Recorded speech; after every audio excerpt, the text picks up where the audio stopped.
pouvoir à moi-même. Nadine Beaufils. Présent. Raymond Marie Beaufils est absent qui a donné pouvoir à Nadine Beaufils. Régine Bécuve. Pascal Boulet est absent et a donné pouvoir à Francis Verpi. Karine Busson. Liliane Carré. Présente. Hervé Chapuis. Michel Coignoux. Claude Collard. Serge Colombini. Patricia Contreau. Patrice Corby. Pascal Couillon. Max Davot. Marie-Hélène Fillier est absente et a donné pouvoir à Gisèle Mirochard. Éric Fleury.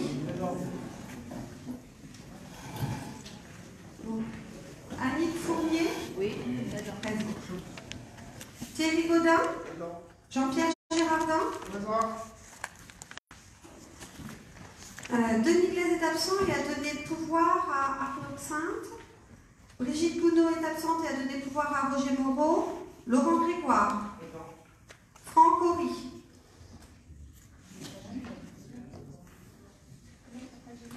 Reynald Huc. Yann Humeau. Gaël Janot. Nathalie Jarre.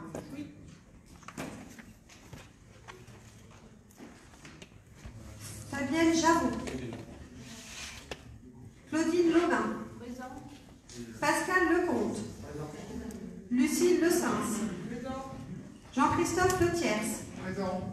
Patrice Masse. Solange Mélin.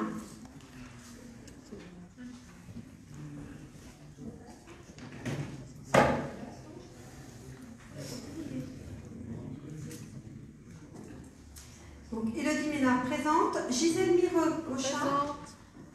Bernard Moissette. Sylvie Molia. Aurélie Moreau est absente et a donné pouvoir à Nathalie Jarre. Roger Moreau. Julie Parise. Michel Péchard. Aurélien Pécaud. Fabien Petit. Karine Poncelet est absente et a donné pouvoir à Michel Coignoux. Michel Rostecoineau. Hervé Riotte. Daniel Leroy. Pascal Salou. Nathalie Sommier. Alain Varon. Francis Verpi. Rosemarie Villermoz est absente et a donné pouvoir à Jean-Pierre Gérardin. Arnaud Sainte. Présent.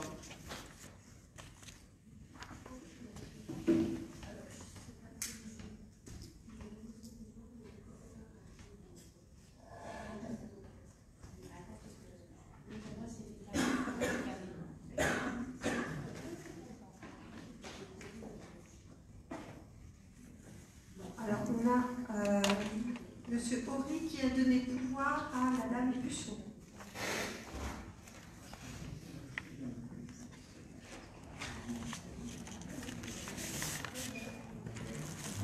Madame Bélin est présente.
Alors, on a 42 présents, 10 pouvoirs, ce qui nous donne 52 votants.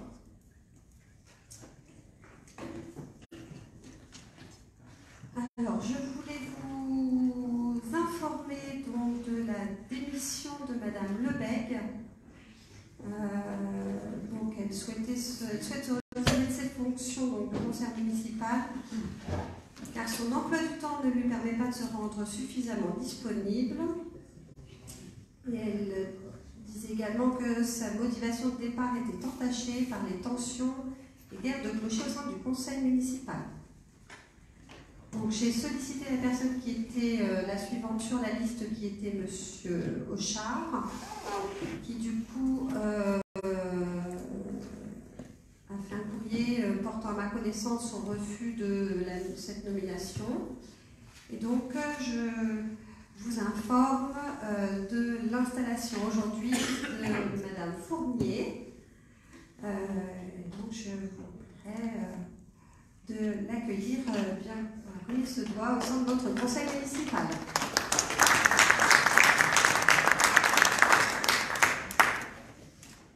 Je voulais aussi vous présenter Monsieur Petit, qui est ici dans l'Assemblée, qui est notre nouveau responsable des services techniques, qui est arrivé jeudi.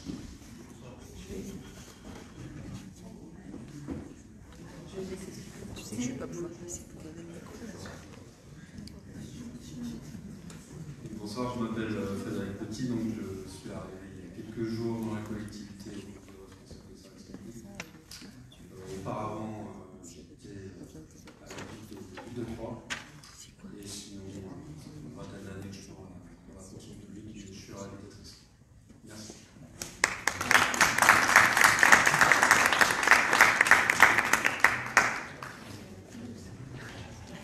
Monsieur Roy vient d'arriver.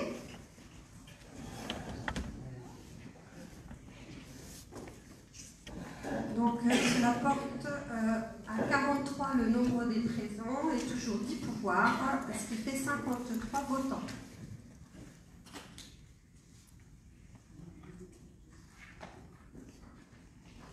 Alors, il me faudrait un secrétaire de séance, s'il vous plaît.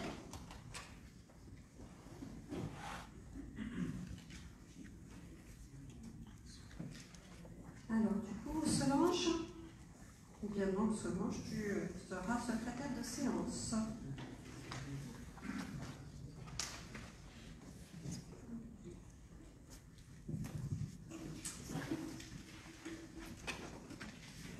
Alors, dans les informations réglementaires, vous avez l'ensemble des renonciations au droit de préemption.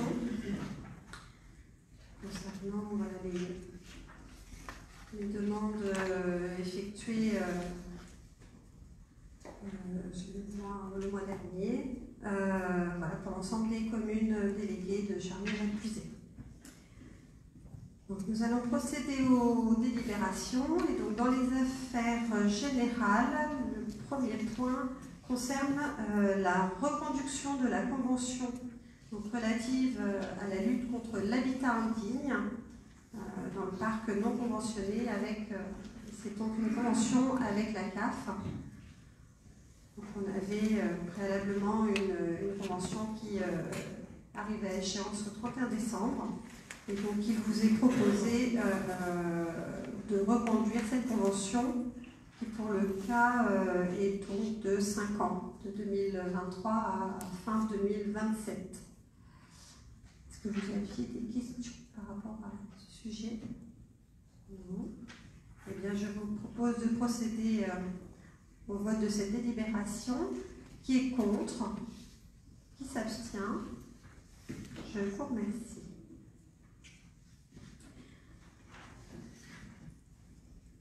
Donc, ensuite, on avait une délibération à prendre concernant la dérogation au repos dominical pour les commerces de détail. Donc, il s'avère que la communauté de communes a délibéré il y a quelques jours concernant les autres commerces, et donc, y compris nos moyennes surfaces. Et concernant les petits commerces de détail, cela revient donc à la commune. Nous avons reçu une demande de l'Union commerciale pour les dimanches 9 avril, 28 mai, 4 juin, 10 décembre, 17 décembre, 24 décembre et 31 décembre. Donc, porte à 7 le nombre de dates. Et donc je vous propose, afin de leur permettre d'ouvrir ces jours-là, donc d'approuver l'ouverture des commerces ces dimanches-là. Est-ce que vous aviez des questions? Eh bien, nous allons procéder au vote. Qui est contre? Qui s'abstient? Eh bien, je vous remercie. Pour eux surtout. On a fait également l'autorisation exceptionnelle de la tenue du marché le vendredi 23 décembre. Alors c'est vrai que les dimanches 25 décembre et 31 décembre et 1er janvier, je veux dire, 1er janvier, les commerçants du marché ont demandé à ce qu'il n'y ait pas de tenue du marché, mais en revanche qu'on puisse leur permettre de tenir le marché le vendredi qui précède, soit le 23, de 15h à 18h. De mémoire, c'est autour de la halle, ce qui fait que nous ne fermons pas la grande rue. Est-ce que vous aviez des questions? Eh bien, nous allons procéder au vote. Qui est contre? Qui s'abstient? Je vous remercie. Alors ensuite,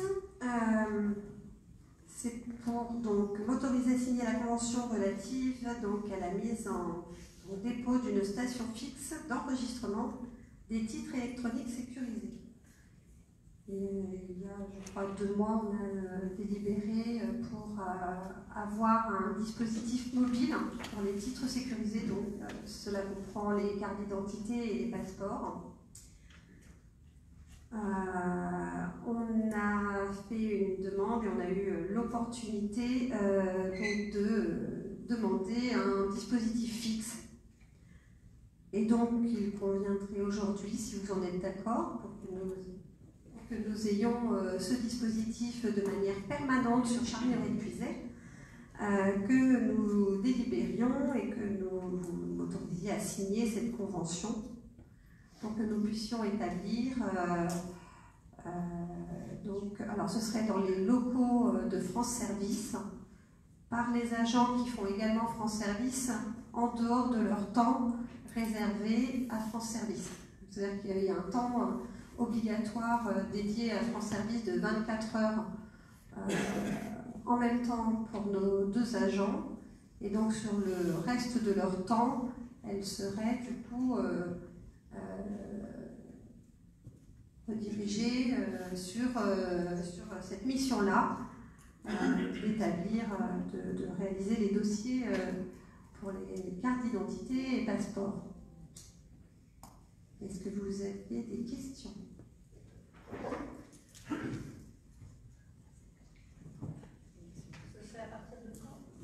Donc pour faire simple, on pourra faire établir nos cartes d'identité biométriques à Charny. Oui. Et ça, tout le temps, et on serait la 7 ou 8e commune de Lyon. Donc, on serait la 7 ou 8e commune de Lyon où on peut établir nos cartes d'identité et nos passeports biométriques, mais de manière permanente. De manière permanente. D'accord. Oui. Oui, oui. Alors, à partir de quand? J'aurais tendance à dire fin du 1er trimestre 2023. On est en train de s'organiser pour acquérir. Alors, il y a une partie du matériel qui est fourni par la NTS, donc l'Agence nationale des titres sécurisés, et le reste du matériel nous incombe. Donc voilà, on a déjà eu une visite des locaux, on sait dans quel bureau ce sera. Il faut qu'on ait une ligne directe pour le transfert des flux informatiques, donc que ce soit un système sécurisé qui sera pris en charge par l'État. Et donc voilà. Ça nous permettra également de pouvoir répondre aux besoins de notre population, mais également, pour le coup, de pouvoir percevoir aussi une dotation de l'État qui est pour la première année de 4 000 € et pour les années suivantes à hauteur de 8 000 €, sans compter les frais liés à l'établissement de chaque titre. Voilà. Il y aura une formation des agences. Bien sûr. C'est pour ça qu'on ne peut pas le faire demain.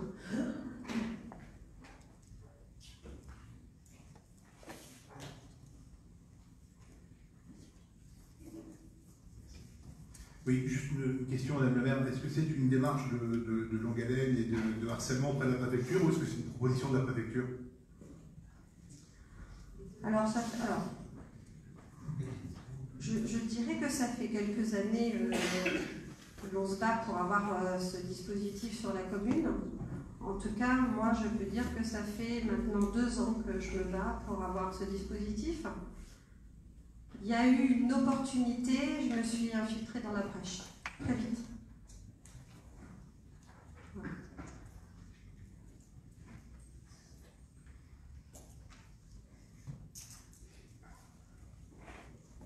Et j'en suis plutôt fière. Est-ce qu'il y a d'autres questions? Eh bien, nous allons procéder au vote. Qui est contre? Là, je regarde.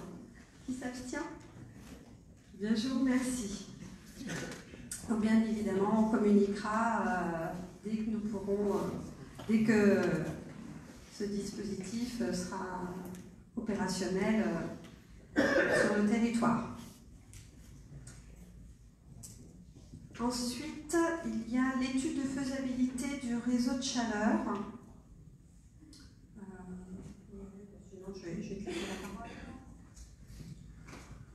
Bonsoir, on vous a parlé à plusieurs reprises de cette possibilité de mettre en place un réseau de chaleur sur Charny. Il y a eu une présentation de Martin Chaste en septembre sur cette étude d'opportunité qu'il avait menée pour notre compte. Martin Chaste, agent de la CCPF, l'unité de commune. Certains d'entre vous, avec nous, ont visité le réseau de chaleur de Villefargeau, à côté d'Auxerre, qui consiste à 2 chaudières qui chauffent une salle polyvalente, la mairie, une école, une salle de sport gymnase. Suite à ça, on en a parlé une 2e ou 3e fois lors du débat de la politique générale, en disant que ça faisait partie des projets prioritaires, puisqu'ils avaient vocation à faire des économies d'énergie, voire à nous faire regagner de la marge brute de financement. À partir de là, nous avons revu Martin Chaste pour essayer de voir un peu le calendrier, les différentes étapes que nous devions mettre en place pour avancer sur ce projet. Il est en train de mener une étude d'opportunité avec nous pour voir si à Villefranche on pourrait également faire un réseau de chaleur, puisque à Villefranche il y a un certain nombre de bâtiments communaux qui sont dans un périmètre restreint, la mairie, l'école, la salle polyvalente, un certain nombre de bâtiments publics comme la boulangerie, la bibliothèque, l'association, la poste. Voilà, donc ça serait à plus petite échelle en termes de besoins. Pour ce faire, il a mené une 2e étude d'opportunité similaire à celle qu'on vous avait présentée pour Charny autour de la mairie et des bâtiments communaux afférents.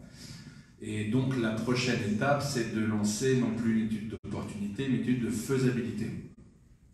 C'est donc ce que nous vous proposons ici. Bien entendu, il s'agit de le lancer, mais à partir du moment où on aura des réponses de bureau d'études, ça sera étudié en commission. On fera le choix ensemble du bureau d'études qui sera retenu pour avancer sur ce projet-là. Voilà. Donc c'est ce qu'on vous propose comme délibération ce soir, de pouvoir lancer cette étude de faisabilité, de consulter plusieurs bureaux d'études à partir d'un cahier des charges établi par l'ADEME, avec l'ADEME en tout cas, de solliciter des subventions pour financer ces bureaux d'études et d'autoriser Madame la maire à signer toutes les pièces afférentes à ce dossier. Avez-vous des questions? Monsieur Perrin. Bonsoir à tous. Je m'étais déjà exprimé la dernière fois en septembre devant Monsieur Chaste.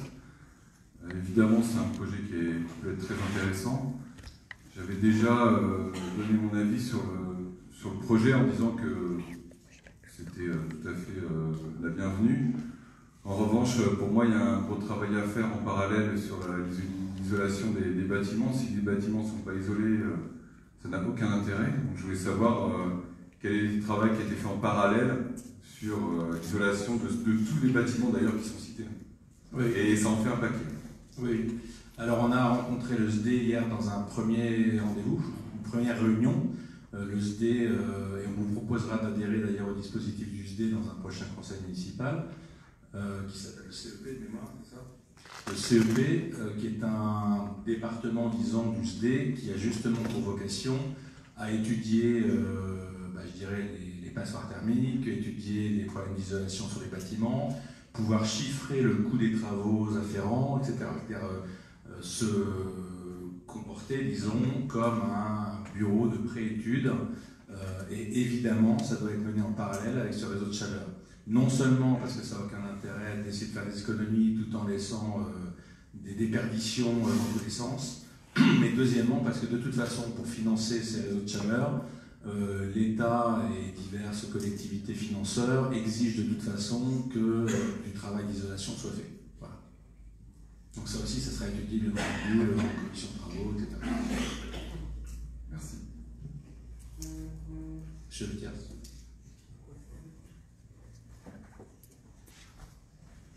Oui, est-ce qu'on pourra avoir connaissance du cahier des charges spécifique établi par l'ADEME pour être diffusé à l'ensemble des élus? Oui, bien sûr, on pourra le faire, mais pour l'instant, il n'est pas encore. Ça fait partie du processus dans lequel on va s'engager.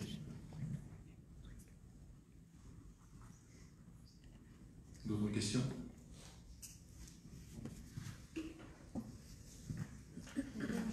Eh bien, je propose de procéder donc au vote de cette délibération. Qui est contre? Qui s'abstient? Je vous remercie. On va passer ensuite au point finance. Alors, le point 6, la fusion des budgets annexes de l'assainissement collectif de Grandchamp, de Saint-Martin, de Perreux et de la Chantraine. On avait, souvenez-vous, déjà, lors d'un précédent conseil, on avait homogénéisé les tarifs des différentes prestations de ces 4 budgets annexes. On avait dit que c'était un peu trop rapide pour tout fusionner quand on avait procédé à cette homogénéisation des prix. Il s'agit aujourd'hui donc de les fusionner pour n'avoir plus qu'un seul budget à partir de 2023. Donc l'assainissement collectif de Charny, comme je vous l'ai dit, de la Chantraine, de Grandchamp, de Saint-Martin-sur-Ouane et de Perreux. Celui collectif de Charny est géré par un délégataire, Bertrand, dans le cadre d'une DSP, donc il ne fait pas l'objet de cette fusion pour l'instant. On propose de laisser ce budget en l'état en attendant la fin de délégation qui est prévue fin 2023, donc dans un peu plus d'1 an. Voilà. Avez-vous des questions?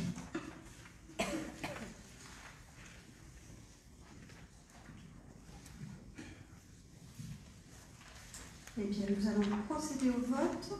Qui est contre? Qui s'abstient? Je vous remercie. Nous avons ensuite un certain nombre de décisions modificatives sur les 10 budgets. Alors, avant toute question, on le fait budget par budget parce que tant que la délibération précédente n'est pas envoyée à la préfecture et entérinée, elle n'est pas validée. Donc, pour l'instant, on le fait budget par budget. Mais évidemment, ça a vocation à être fusionné par la suite. Donc, la délibération modificative 7 sur le budget annexe de la Chantraine porte sur 1 500 € et correspond à un remboursement d'une redevance. Toutes ces décisions modificatives ont été vues en commission finance lors du 5 décembre.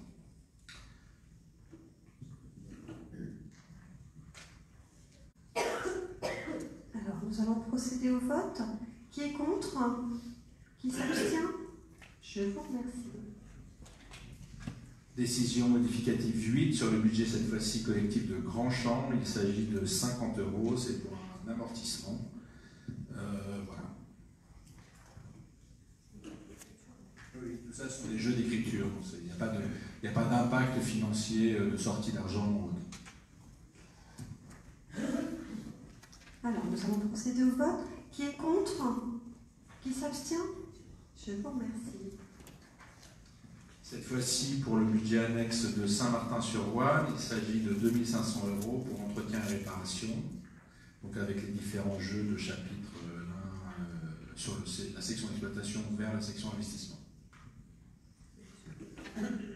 Des travaux à la folie, oui, c'est ça. Alors, nous allons procéder au vote. Qui est contre? Qui s'abstient? Je vous remercie. Et enfin, sur l'assainissement individuel, il y a un certain nombre de...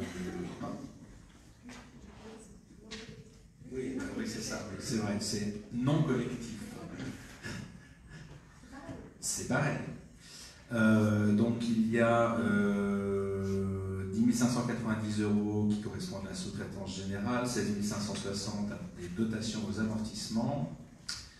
Et puis en parallèle, du côté des subventions d'investissement, il y a 5 970 €. Et ça se répercute évidemment sur les sections investissement. Voilà.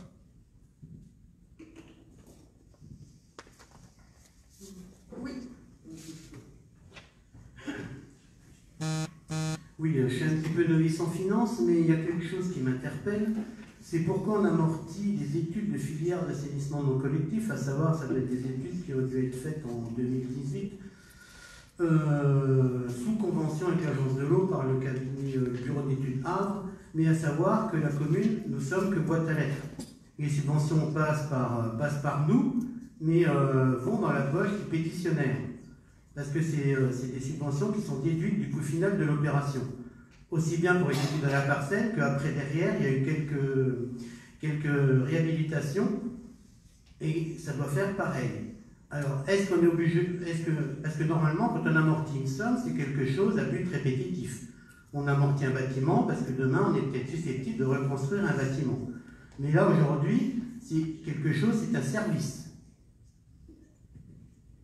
Est-ce qu'on est obligé d'amortir ou pas? Parce que finalement, surtout sur un budget de service, c'est vrai que ça permet de dégonfler un petit peu le fonctionnement pour refaire de l'investissement, à savoir que c'est de l'investissement qui ne sera pas prorogé. Alors, ouais, ça doit être une demande du centre, du service des impôts, c'est ça. C'est la trésorerie qui nous demande. Non, mais pourquoi? Il y a un article de loi, il y a quelque chose, parce que moi, c'est quelque chose là qui me paraît... par ailleurs, surtout que c'est une subvention, c'est des subventions de l'agence de l'eau, mais qui ne s'arrêtent pas pour la commune. La commune n'est que boîte à lettres. Même si ça transite par la commune, de toute façon, il faut bien l'intégrer à l'entière. Je vous avouerai que toute la chaîne d'enregistrement comptable, je ne la connais pas, mais si ça transite par la commune, de toute façon, ça doit être intégré, ça doit être amorti. Mais est-ce que vous avez une réponse plus précise, monsieur? D'accord, ok, on reviendra là-dessus, peut-être qu'on passe à la décision suivante, et on revient là-dessus avant de voter celle-là, quand monsieur Bouillon a trouvé la réponse. Ok? D'accord, merci. Donc le point 11, plan de financement pour la demande de subvention auprès de l'agence de l'eau, Seine-Normandie pour la pose de repères de crues. Alors ça, c'est... on avait délibéré sur cette pause en décembre dernier, 2021, mais on n'avait pas délibéré pour la demande de subvention, si je ne m'abuse. Voilà. Oui, j'étais pas encore là. Et donc aujourd'hui, suite à cette délibération pour la pose des dites crues, on vous propose de délibérer sur le plan de financement qui s'établit comme suit, donc un total de travaux en coût éligible de 7 225 € hors taxe, une subvention de 80% de l'eau Seine-Normandie, l'agence eau Seine-Normandie, qui correspond à 5 780 et en conséquence un reste à charge pour notre part de 1 445 €. Est-ce qu'il y a des questions? Eh bien, nous allons procéder au vote. Qui est contre? Qui s'abstient? Je vous remercie.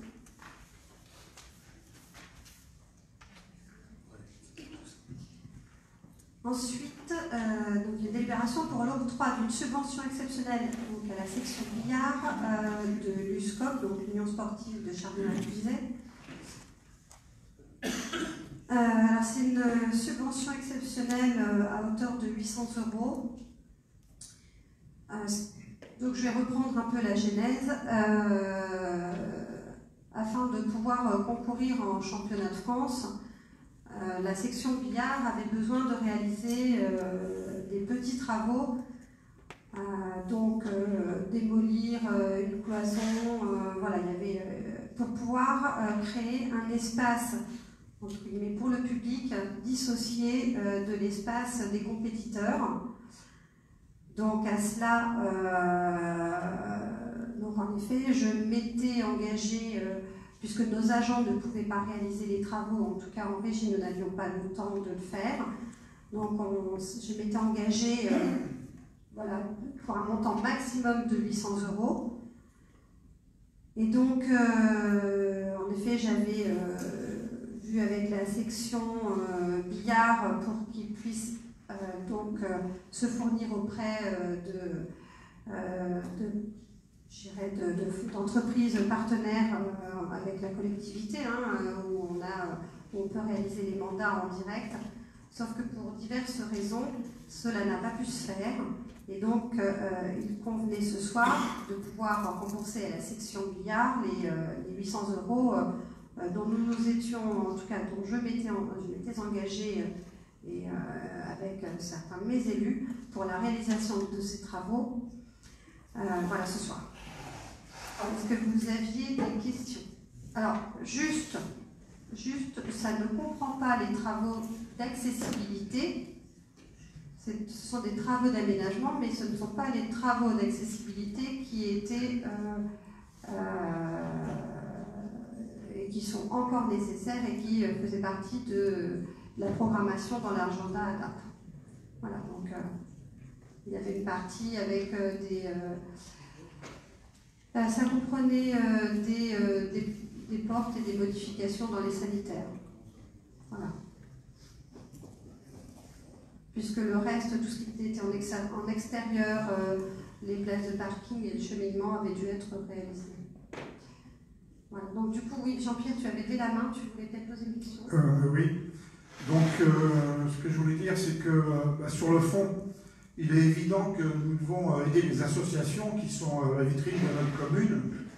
Maintenant, sur la forme, si j'ai bien compris, il va s'agir maintenant d'un ERP.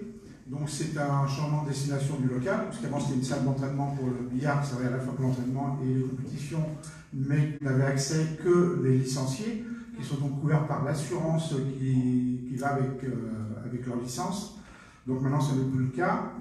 Donc ce que je regrette quand même, c'est que nous avons eu un message du directeur financier à qui j'ai posé quelques questions pour avoir des précisions, que je n'ai jamais eu de réponse, une fois de plus. Donc c'est pour ça que je suis obligé d'intervenir ce soir. J'aurais eu les réponses par mail, peut-être que je n'avais pas besoin d'intervenir, mais comme je n'ai pas eu de réponse, je suis toujours dans le doute, je ne sais pas, donc c'est pour ça que j'interviens. Donc moi ce que je voulais savoir, qui a effectué la réception des travaux? Est-ce que c'est en interne? Est-ce que c'est un cabinet extérieur? Les travaux sont-ils en conformité avec les règlements régissant les ERP, puisque c'est un local qui va maintenant recevoir du public? S'agit-il d'une subvention ou d'un remboursement d'achat de matériel? Parce que tu viens de dire, même encore à l'instant, que la subvention servait à rembourser l'achat de matériel. Et est-ce qu'une commission sécurité, donc liée à la gestion des ERP, a validé cet ensemble? Je veux simplement, je suis conseiller municipal, donc mon rôle c'est aussi de conseiller. Moi je veux juste rappeler qu'en cas d'incident, c'est la responsabilité pleine et entière de Madame le maire qui sera engagée. Alors, petit 1, c'était déjà un ERP. C'était déjà un ERP? Oui. D'accord. Alors, c'était dans ma question, pourquoi vous ne m'avez pas répondu, pour me le préciser, alors si c'était déjà passé ERP. Alors, excuse-moi Jean-Pierre, en tout cas, moi, je n'ai pas vu ton mail. Moi à titre personnel, je n'ai pas vu... J'ai répondu à tous. J'ai reçu... voilà, alors il est peut-être dans mes indésirables. Il faut demander au directeur financier qui tienne informé de ce qui se passe, alors. Mais voilà, j'ai vu bien évidemment d'autres choses passer. Donc oui, il fait bien partie des ERP. Oui, il y avait des travaux à réaliser. Et oui, il y a des choses qui ne vont pas, et depuis bien longtemps, parce que, étant donné qu'on allait en parler ce soir, j'ai regardé un petit peu le dossier. Donc oui, entre des portes voilà, à revoir, mais tout comme les contrôles extincteurs, pas fait depuis 2018. Voilà. Mais bon, c'est voilà. Mais on va au fur et à mesure, voilà, le responsable des services techniques tous les jours il découvre de nouveaux dossiers, donc on va s'y pencher. Et oui, là on le vote sous forme de subvention puisque nous avons encore des subventions. Enfin, en tout cas, on a encore un montant dans le budget des subventions à allouer. J'ai préféré en effet qu'on le passe là cette année et qu'on n'impacte pas les subventions de l'année prochaine. Parce que je ne sais pas ce qu'on votera au budget l'année prochaine. Et qu'en effet, c'est un remboursement pour l'achat de matériaux. Donc nous avons toutes les factures. J'avais dit au président de la section que nous nous engagerions à hauteur de 800 € maximum. Si ça coûtait moins, on paierait bien évidemment moins. Et que si ça coûtait plus, on se limiterait à 800 €. Voilà. Après, il y a en effet sur la forme où ça ne s'est pas passé de la manière dont voilà, je l'avais au départ envisagé, c'était que ça passe avec des fournisseurs de matériaux avec qui nous travaillons, mais les coûts des matériaux étaient tellement chers que en fait la section qui avait eux la charge de réaliser toute la main-d'œuvre a été chez plusieurs entreprises de matériaux.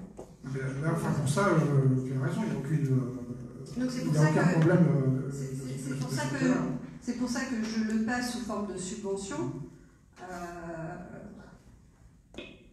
Non, parce que toutes les pour mettre toutes les associations à égalité, on a demandé quand même à toutes les associations qui demandaient des subventions de produire un CERFA, des projets, de financer, toutes ces choses-là. Et là, en fait, on passe en dehors de ça. Alors, je comprends que tu t'étais engagé avant. Non, mais je l'entends. Je le passe par facilité. Je le passe comme ça, sous forme de subvention. Bien évidemment, une association qui va demander, qui va solliciter la collectivité pour une subvention, c'est parce qu'elle va avoir un projet, c'est parce qu'elle va avoir quelque chose de spécifique qu'elle va devoir notifier dans son CERFA dans le cadre de sa demande et qu'on étudiera en effet lors de la commission ad hoc. Or là, c'est quelque chose d'exceptionnel et comme on a encore un petit montant sur notre ligne de trésorerie, notre ligne budgétaire réservée aux associations, en tout cas aux subventions, je me suis permise de solliciter la commission finance et la commission ad hoc pour avoir vos retours. Voilà. Après, si on ne délibère pas ce soir et on dit on attend et puis la section du SCOP fera dans le cadre de son projet global mettra aussi une petite partie pour rembourser les travaux engagés à la section du billard. Moi, il n'y a pas de souci. Après, il faut qu'on soit clair. Voilà. C'est bien pour ça que j'ai pris le temps de répondre aussitôt au message et de poser les questions que j'estime justifiées, que j'ai jamais eu de réponse. Personne n'a pris le temps, la délicatesse de répondre. Jean-Pierre, déjà une première chose, ça n'est pas vrai que quand on envoie quelque chose aux finances, on ne répond jamais. J'ai pas dit ça. Tu viens de dire comme d'habitude. Oui, donc, non, ça n'est pas vrai. Non. Ce que je dis comme d'habitude, c'est pas par rapport aux finances, c'est de dire que beaucoup de questions qu'on a posées, on nous dit vous aurez la réponse la prochaine fois. La réponse, on ne va pas jamais venir. Et en l'occurrence, sur ces questions-là, nous n'avions pas toutes les réponses. Nous avons fait un tableau que notre directeur financier a fait sur les différentes réponses des différentes personnes de la commission ad hoc. Nous savions que nous pourrions en parler en conseil municipal. Et que c'était très proche en fait de ce conseil. Voilà la raison pour laquelle on n'a pas répondu. Et maintenant, Madame le maire vous répond. Donc voilà. Non mais ça, je peux le comprendre aussi. Mais à ce moment-là, il suffisait de me répondre. On a reçu votre message. D'accord. On pose la question, ou on recherche, et puis voilà, c'est tout. Que là, je suis complètement dans le bien. On m'a posé une question, je joue le jeu, je pose une question, et ça sert à rien, quoi, en fait. Ça sert à rien. Si, ça sert. La preuve, on y répond aujourd'hui, donc on y répond avant de passer la délibération. Donc, on se doutait bien que ne répondant pas au mail, tu allais poser la question au conseil. On aurait dû te répondre, nous y répondons. Oui, donc ça veut dire, donc tu confirmes que tu as bien vu mon mail. Absolument, j'ai vu ton mail. Oui, moi je l'ai vu. Donc c'est bien ce que je dis, ça sert à rien qu'on réponde et qu'on pose des questions. Vous en jetez royalement. Non mais je ne vois vraiment pas pourquoi tu dis ça. À chaque fois que vous envoyez quelque chose au service finance, nous vous répondons. Non, là, qui m'a répondu là sur ce message-là? Eh bien pour une fois, ok, pardon, désolé.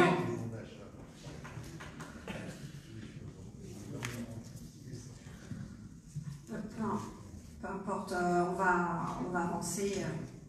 Soyons constructifs. Alors, monsieur Le Thiers. Oui, Madame le maire, par rapport à ce dossier, alors, je vais poser une question également par mail, et j'ai une réponse, il n'y a pas de souci, mais qui conforte en fait mon opinion. Madame le maire, est-ce que vous avez anticipé clairement le vote du conseil municipal en faisant cette promesse? Alors, je pense qu'il y avait des travaux à réaliser. Lorsque je considère, et quand on est plusieurs à considérer que nos agents n'auront pas le temps matériel pour réaliser les travaux, je pense qu'il est parfois bon, en effet, de pouvoir, je dirais, se reposer, on va dire, sur nos associations. Et ça s'est fait à plusieurs reprises, où des associations ont fait des aménagements. Voilà, donc je n'ai pas en tout cas ni vu... alors, déjà, au départ, quand je me suis engagée, on n'était pas sur une subvention. Voilà. Parce que je sais aussi dissocier les subventions aux associations que l'on délibère après le budget et des travaux, purement des travaux. Voilà. Bon. Là, il s'avère que ça ne s'est pas passé comme ça aurait dû se passer, pour diverses raisons dont je vous en ai cité quelques-unes tout à l'heure. Là, je proposais plutôt que de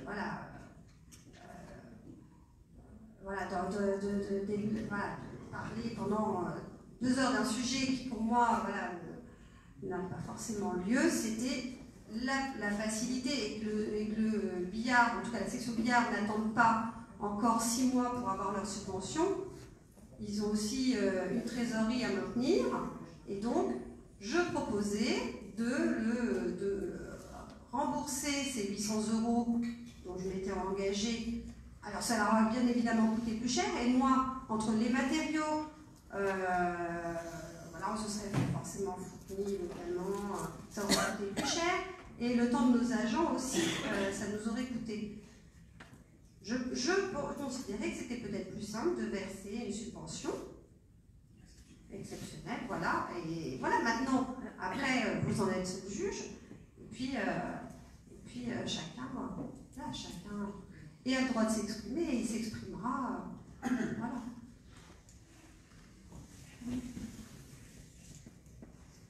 Est-ce qu'il y a du coup d'autres questions? Non? Bon, eh bien, nous allons procéder au vote. Qui est contre? Alors, je précise, c'est pas moi, c'est le pouvoir. Oui. Donc, du coup, oui, un contre. Qui s'abstient?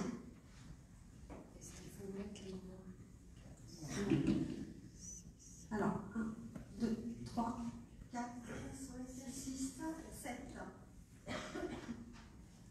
7 abstentions. Donc, un contre et 7 abstentions. Bon, eh bien, je vous remercie. Et puis, je vais redonner la parole à M. Xin pour vous expliquer pour la dernière décision modificative. Oui, donc on revient sur le point 10. La décision modificative numéro 1 sur l'assainissement non collectif. La trésorerie a estimé que cette dépenses-là auraient en fait dû être prises sur le budget de fonctionnement. Ça a été engagé, je ne sais plus en quelle année, 2017. Et donc nous a demandé, puisque nous l'avions inscrit en investissement, nous a demandé, et que donc en investissement ça avait fait l'objet d'amortissement, nous a donc demandé de passer en amortissement également les subventions. Donc c'est ce que ces différentes décisions modificatives prennent en compte. C'est-à-dire qu'à partir du moment où on inscrit en immobilisation, donc en investissement, donc derrière en amortissement, des dépenses, il faut faire la même chose pour les subventions. Mais clairement, ils nous ont dit que ça aurait dû être pris sur le fonctionnement, c'est-à-dire de l'entretien, etc.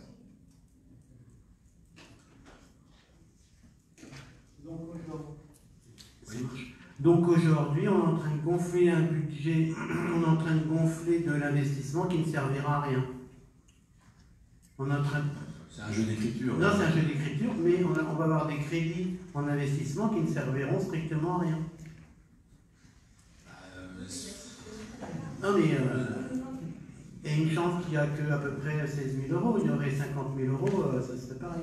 Ah oui, mais bon. Non, mais 2017, moi je ne peux pas revenir en arrière sur un budget clos, sur la façon dont les dépenses a été traitée. Tu vois. Tout à fait. Mais là, même la trésorerie, je pense qu'elle manque de bon sens. Alors si on s'engage là... Ah, non, mais c'est un manque de bon sens aujourd'hui, parce que franchement et structurellement, sur un budget de service, il n'y a pas lieu d'avoir de l'investissement. Non, c'est du fonctionnement. Donc on vous propose d'approuver la décision modificative numéro 1 du budget annexe assainissement individuel. Alors, qui est contre? Qui s'abstient? Donc, une abstention, hein, c'est ça? Merci. Merci. Et puis, pour le dernier point au niveau des finances. Le dernier point, donc le numéro 13, la délibération 13 de ce soir, l'autorisation à Madame le maire pour engager, liquider, mandater les dépenses d'investissement 2023, c'est-à-dire comme chaque fin d'année, sur les investissements, on reprend 25% des budgets de l'année précédente pour pouvoir faire face au premier trimestre 2023, le temps qu'on vote le budget primitif. Donc je peux reprendre les lignes si vous voulez, mais sinon voilà, c'est stricto sensu la dernière colonne de crédit ouvert en 2023 avant le vote du budget primitif, 25% de la colonne du milieu, crédit ouvert en 2022. Est-ce que vous avez des questions? Oui, oui, Bernard.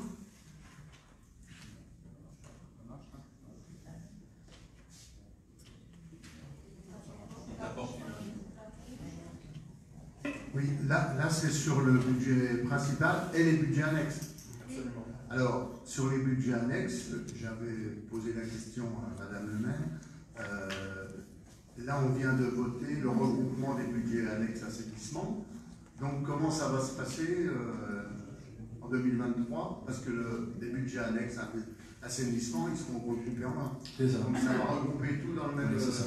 Et ça se fera automatiquement. Exactement. C'est comme ce que je disais sur quand j'en ai parlé tout à l'heure en disant que tout d'abord on faisait la fusion, on votait la fusion, ensuite on votait les décisions modificatives sur les différents budgets. De la même façon, ça sera regroupé dès qu'on est au début 2020.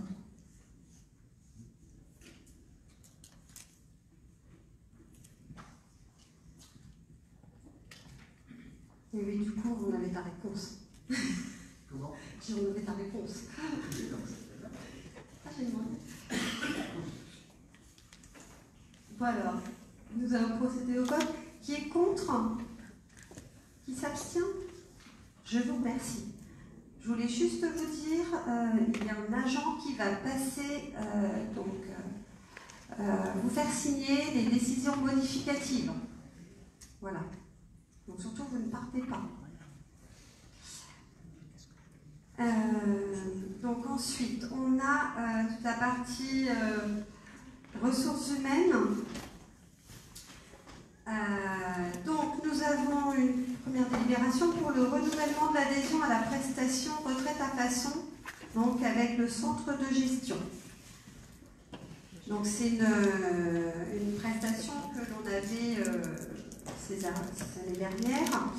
Et donc, comme nous avons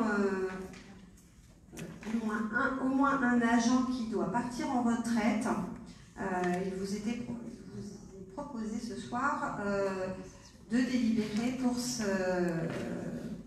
dispositif-là, et donc de confier au centre de gestion l'instruction complète des dossiers à notre collectivité, donc pour l'année 2023.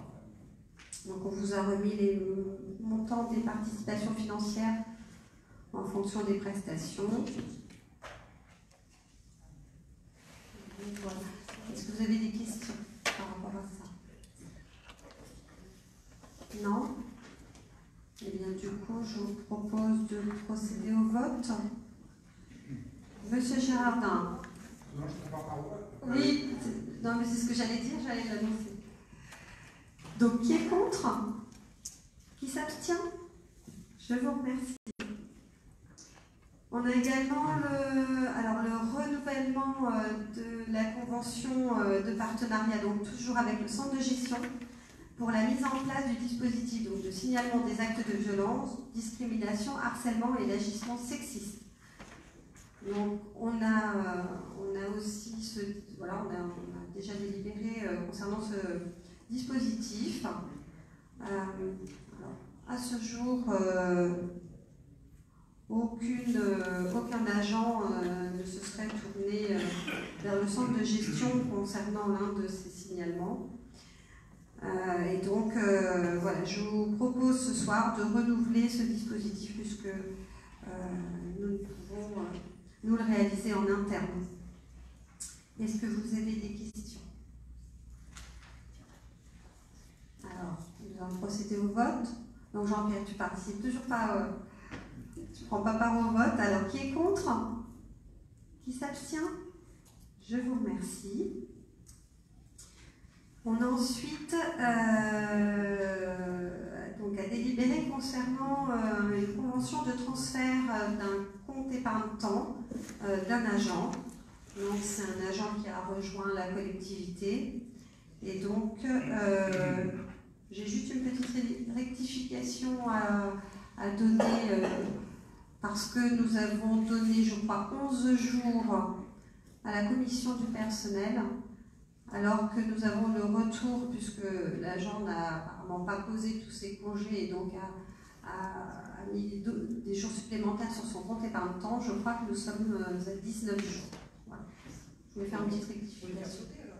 Comment? On peut les faire sauter. On peut les faire sauter? Je sais pas, on ne peut pas, mais je pense aussi que ça ne lui plairait pas. Surtout s'il vient d'intégrer la collectivité.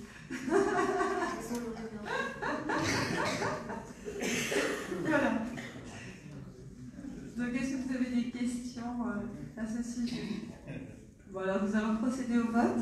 Qui est contre? Qui s'abstient? Je vous remercie. Et puis, tout comme l'année passée, je vous propose de délibérer pour l'attribution en fait, de bons d'achat aux agents ainsi qu'à leurs enfants pour les fêtes de fin d'année. Donc on a pris les effectifs là du mois de décembre et puis ce sont des bons d'achat de 40 € par agent et 40 € par enfant. On s'est basé sur les données de l'année passée. Puisque du coup, nous n'avions pas pu, ni en 2020, ni en 2021, faire un repas de fin d'année. Et donc, voilà. Donc, on vous proposait de reconduire cet avantage social, je dirais, même si ça ne plaît pas trop. Voilà. Pour remercier nos agents en cette fin d'année. Est-ce que vous aviez des questions? Non, bah je vous propose de procéder au vote. Qui est contre? Qui s'abstient? Eh bien, je vous remercie. Alors, dans les affaires diverses,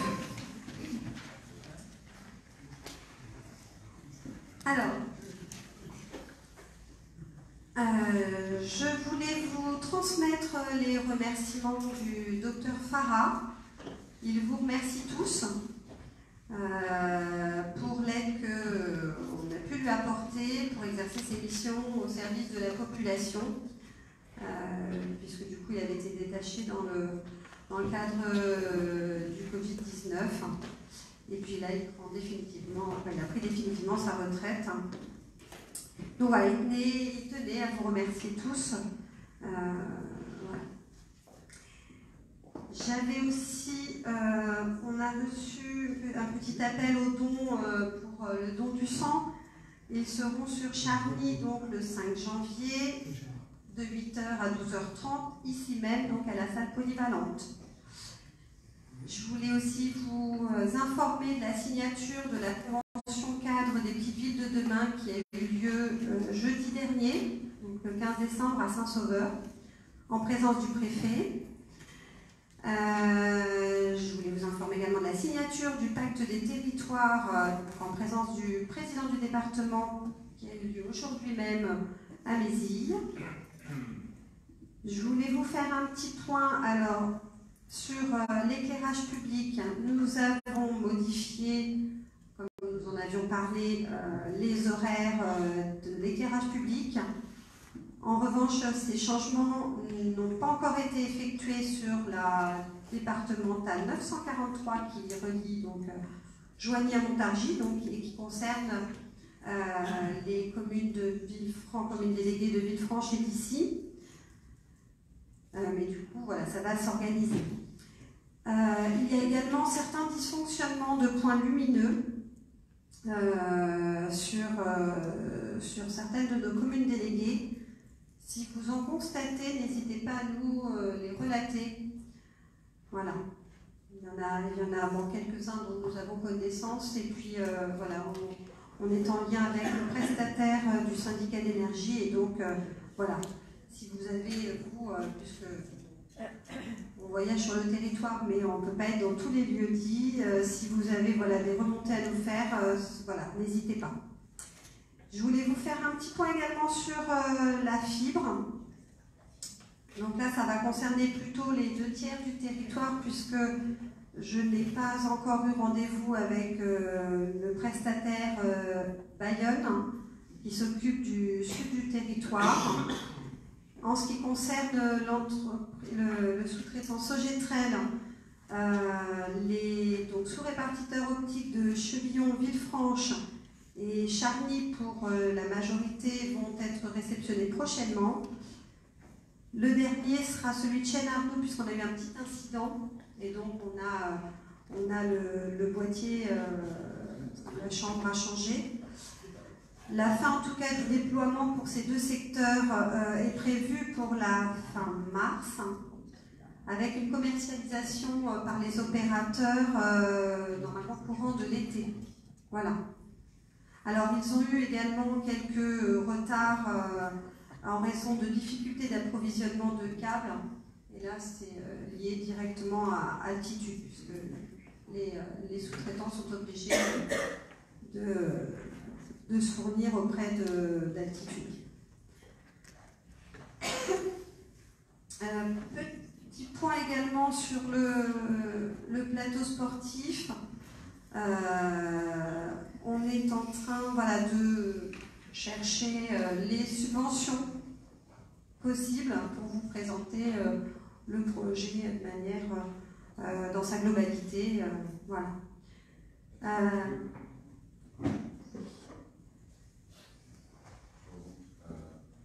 Je voudrais savoir, je l'ai posé en commission finance, je voudrais savoir qui s'occupe de chercher ces subventions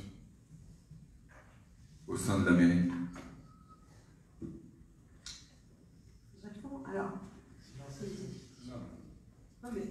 après, c'est quand même la base du. C'est un gros travail, donc on voudrait simplement savoir qui. Est-ce qu'il y a un agent dédié à ça?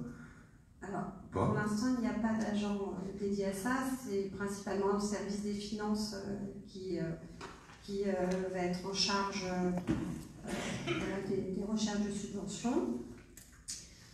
En lien avec l'agent de la communauté de communes, M.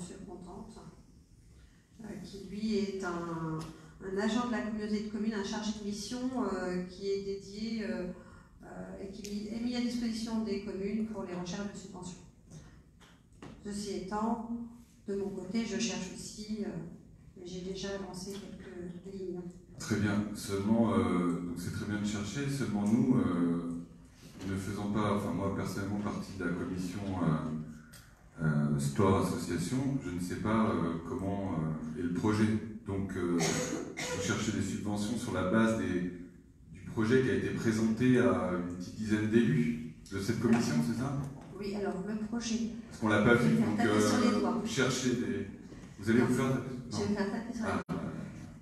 Je sais pas, mais enfin. Est-ce que je te mettrai là? Normalement, le projet là vous êtes présenté, soit en janvier, soit en février, par. Comment elle se prénomme voilà, par oui, Marjorie de la société qui a fait du coup le projet, voilà, qui a fait l'étude de faisabilité. L'étude de faisabilité, du coup, qui n'a pas été présentée au conseil municipal. Donc là, vous cherchez des subventions, mais nous, on ne sait pas du tout ce qu'il y a dedans. Enfin, on a les grosses lignes. Monsieur Péco, ce qui me paraît logique, c'est vous présenter le projet, on aurait pu vous le présenter, je l'ai présenté à la commission.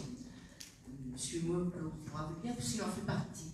En revanche, je trouve que pour présenter un projet comme ça, où il y a une certaine somme, c'est pas un projet à 100 000 euros, où il y a 200 000 euros, il est évident qu'il faut qu'on puisse aussi vous projeter les éventuelles subventions que nous pourrons avoir. C'est tout. C'est pour vous donner quelque chose de concret, pour ne pas aller dans le vide en vous disant on vous montre ça et puis maintenant on va aller chercher. Non, non. Parce que je pense que pour bien travailler, il faut essayer d'avoir aussi des solutions qu'on pourra mettre derrière. Et comme ça, ce jour-là, je ne sais pas si ça sera à l'ordre du jour pour prendre la décision ce jour-là, mais au moins vous aurez tous les éléments en main. Ce projet présente forcément plusieurs scénarios. Donc en fait, vous allez faire bosser soit des élus, soit des agents qui vont vous dire ben voilà, il y a tant de subventions sur telle chose. Mais en fait, au final, on va en retenir que certains scénarios, donc ils vont faire partie du Non, il n'y a pas plusieurs scénarios. La globalité, c'est une globalité de projet à la base. Hein. C'est pas plusieurs scénarios. Il y a plusieurs scénarios sur la piscine, par exemple, il y en a 3. Ah, la piscine, là je ne vous parle que du plateau sportif déjà. Ah là, c'est que pour le plateau sportif? Oui, on vous Parce que vous avez présenté aussi la piscine. Non, on vous présentera que le plateau sportif, nous ne parlons pas des mêmes fournisseurs, de toute façon des mêmes il n'y a pas plusieurs scénarios, hein. Le plateau sportif, il y a plusieurs, on va dire, options. On pourra séquencer le projet en fonction sur 1 an, 2 ans, 3 ans. Ça, c'est nous qui le déciderons tous ensemble. Mais je pense que pour avoir tous les éléments, il faut qu'on ait en face les subventions possibles, pas du peut-être. Voilà, voilà pourquoi j'avais demandé à Mme le maire si on pouvait chercher aussi les subventions de façon à vous amener quelque chose de bien ficelé. Parallèlement à ça, au dernier conseil, vous avez fait venir un cabinet d'études pour savoir si en gros nos fonds propres permettaient l'investissement de ces projets-là. Donc c'est pareil, là on avance sur un projet, c'est très bien, tant mieux enfin. Maintenant, on ne sait même pas si de toute façon nos fonds propres permettront de se le payer, c'est ça. Donc en fait, on avance quand même, j'ai l'impression sur certains projets, enfin sur ce projet en tout cas on avance, mais sur d'autres on nous dit bah attendez, non attendez parce qu'on ne sait pas si on aura les sous. Je résume. Alors c'est pour ça que avant même la présentation d'un projet avec un plan de financement ficelé, on a besoin de faire un tour global des subventions qui existent, puisque les subventions sont généralement présentées en pourcentage d'un budget avec un plafond. Donc on a besoin de faire un tour général, je dirais, de ce qui est possible. Et avec ça, plus le cabinet d'études qui vous a présenté les questions qu'on avait, plus ce que je vous ai aussi présenté en commission finance, à savoir une mini-consultation d'un autre cabinet qui cherche les moyens de contourner ces baisses potentielles de dotation de solidarité rurale. On est en train de concoter le tout pour voir comment on va pouvoir agencer ça. Ce qui est clair, et c'est pour ça qu'on a aussi basé cette délibération sur le réseau de chaleur, c'est que ça, c'est un projet qui a vocation à rapporter de la marge, il y a de la trésorerie, donc des possibilités derrière de faire des choses. Plus le fait, j'ai oublié de vous en parler parce qu'on n'est pas suffisamment avancé sur la case isolation, on a des obligations avec le décret tertiaire qui vont très vite nous tomber dessus, à savoir qu'on sera obligé, alors échéance 2050, de faire des économies de 60%. C'est des échéances séquencées, puisqu'en 2030, c'est 40% de mémoire. Puis en 2050, 60%. L'idée derrière sur les eaux de chaleur de gagner de l'argent et d'engager donc tous ces travaux d'isolation, c'est un, de les faire plutôt possible, parce que plus on attend, plus ils vont coûter cher, parce que les bâtiments se détériorent.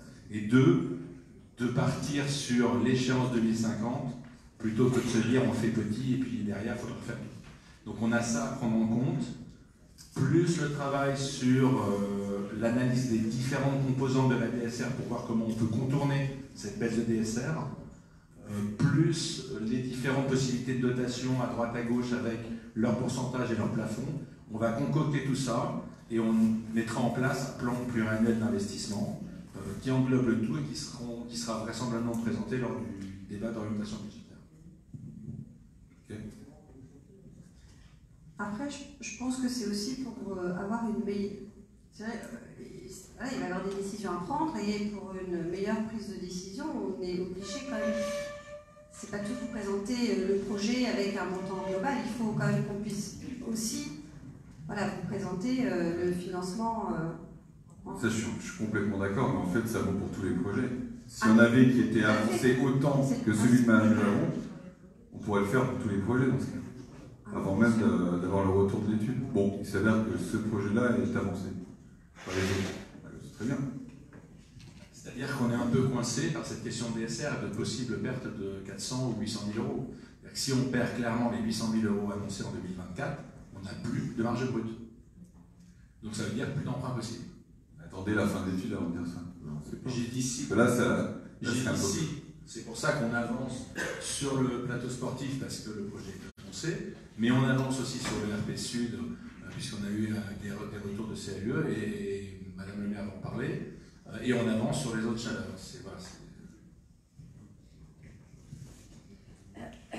Voilà. Du coup, sur le RP Sud, on a donc, suite à notre délibération, nous avons lancé un marché qui est aujourd'hui clos. Nous avons donc reçu... Oui. Oui. On a un dossier qui a été déposé et donc on va réaliser l'analyse pour pouvoir le présenter en commission. Le deadline était vendredi dernier. Donc voilà. Donc je voulais aussi vous informer que le dispositif hibou pour l'atterrissage des hélicoptères de nuit dont nous avions délibéré a été mis en place et qui est en fonction. Voilà. Nous ne l'avons pas encore testé, en tout cas, voilà, j'ai pas... Voilà. J'avais aussi à faire un petit point, puisque du coup, nous en parlerons probablement prochainement. Un audit organisationnel nous avait été demandé par le département à la cuisine centrale. L'audit a eu lieu les 6, 7 et 8 décembre dernier. Une restitution sera faite aux membres du conseil d'administration début janvier. Et puis donc voilà, et puis on parlera de l'assiette locale normalement au début d'année prochaine. Je voulais aussi faire un point sur les procédures en cours. On avait une procédure sur Prunois concernant la mise en place de 2 places de stationnement face à la mairie. Normalement, une issue amiable devrait être engagée. Je crois qu'on a reçu aujourd'hui, on a dû recevoir une convention. Voilà. Et puis, on avait une seconde procédure qui est à l'initiative de M. Péco concernant la convention avec Enfance et Loisirs pour tous sur le périscolaire pour l'année 2021. Donc j'espère qu'on trouvera une issue amiable. Je voulais revenir quand même sur cette convention parce que voilà, il y avait eu des quiproquos. Cette convention a été en effet rédigée par l'un des agents de la collectivité. Elle a été transmise au secrétariat des assemblées pour qu'elle vous soit diffusée en annexe en vue du conseil municipal le 22 juillet. La convention avant le conseil municipal a été modifiée. Alors, la première convention inscrivait un montant de 32 €.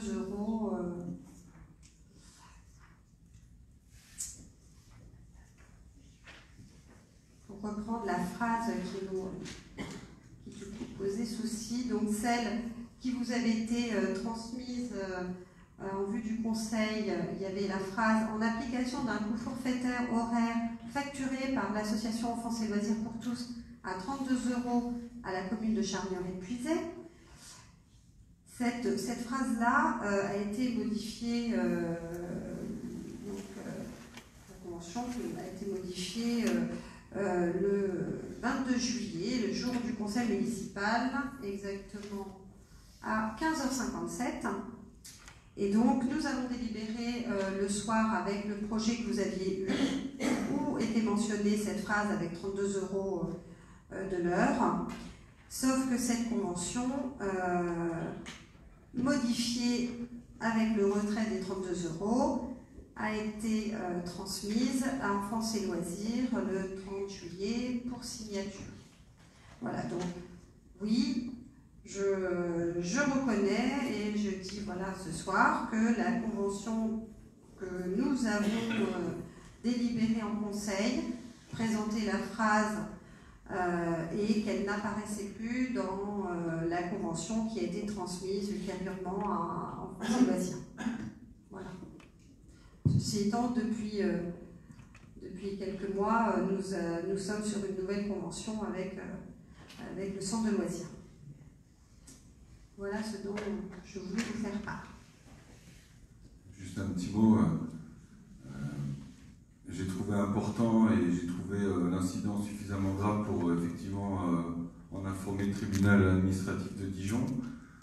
Délibérer des choses en conseil municipal devant tous vos conseillers municipaux et modifier le document après paraissait suffisamment grave pour en informer les autorités.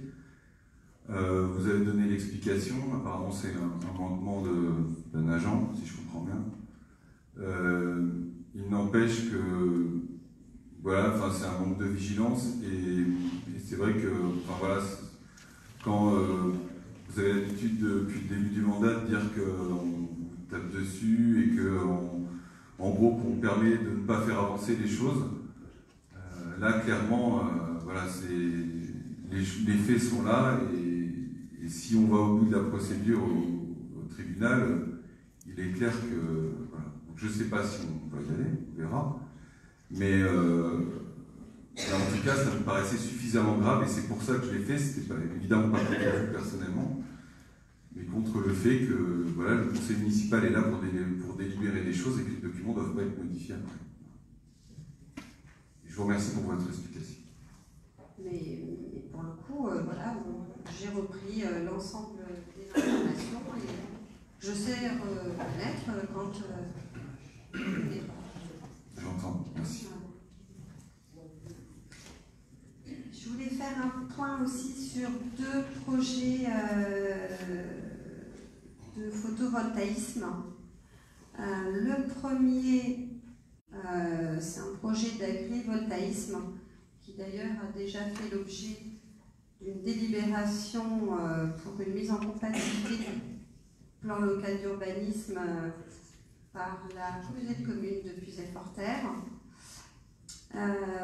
Donc c'est un exploitant qui est actuellement en bio et qui souhaiterait rester en bio. Et pour ce faire, il a besoin, on va dire, de revenus complémentaires. Voilà. Les terres qu'il exploite se trouvent également au-dessus de, d'une station de pompage. Donc c'est vrai que j'aurais tendance à préférer qu'ils restent en bio plutôt qu'ils repartent en conventionnel. Mais de toute façon, les prises de décision dans le cadre de ces projets sont prises par une commission d'État. Et donc ça ne veut pas dire que le projet, déjà d'une part dans sa globalité, puisse être réalisé en tant que tel, puisque je crois qu'il y a une superficie maximum par exploitant, et puis parce que plusieurs services de l'État prennent leurs décisions, et donc ça fera l'objet de réunions en préfecture. Et donc il y a un second projet. Alors le premier projet, si vous aviez, on est sur des parcelles de mémoire agricole, zones agricoles et zones naturelles. Le second projet, donc pour l'instant, on est allé en préfecture et il y avait eu un refus. C'est celui-là. Oui, à cause du PLU. C'est sur l'ancienne base ULM de Perreux. Et pour le coup, on est sur une zone AF, donc de loisirs. Voilà. Donc, je voulais vous en informer également. Bon, pour l'instant, il n'y a pas eu de, je dirais, la communauté de communes a été sollicitée également. La préfecture aussi, on a déjà eu une réunion. Bon, pour l'instant, c'est pas encore dans les tuyaux. C'est également la dernière zone AF. Qui pourrait être exploité dans le cadre d'une activité de loisir.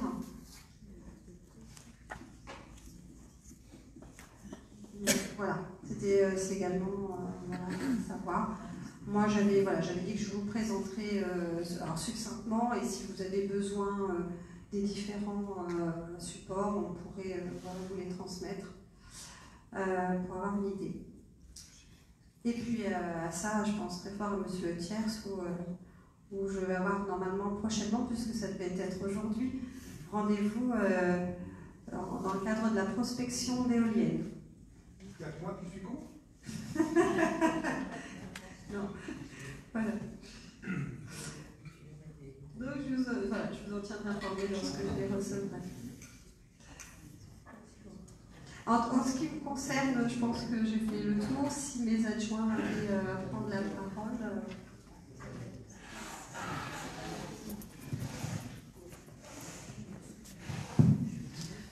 Bonsoir à tous. Juste une petite information. J'ai eu le service déchets au téléphone cet après-midi. Il a été convenu donc que le ramassage des sacs hors bac sur la commune de Charny-en-Puisaye s'arrêterait au 15 janvier.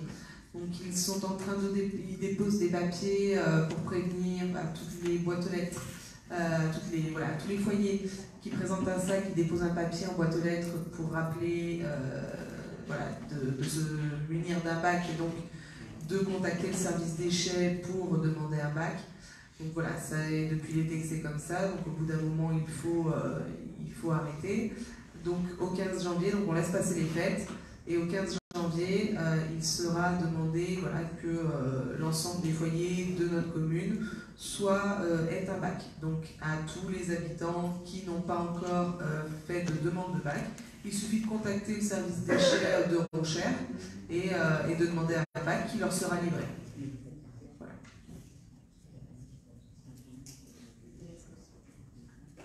Les commerçants également.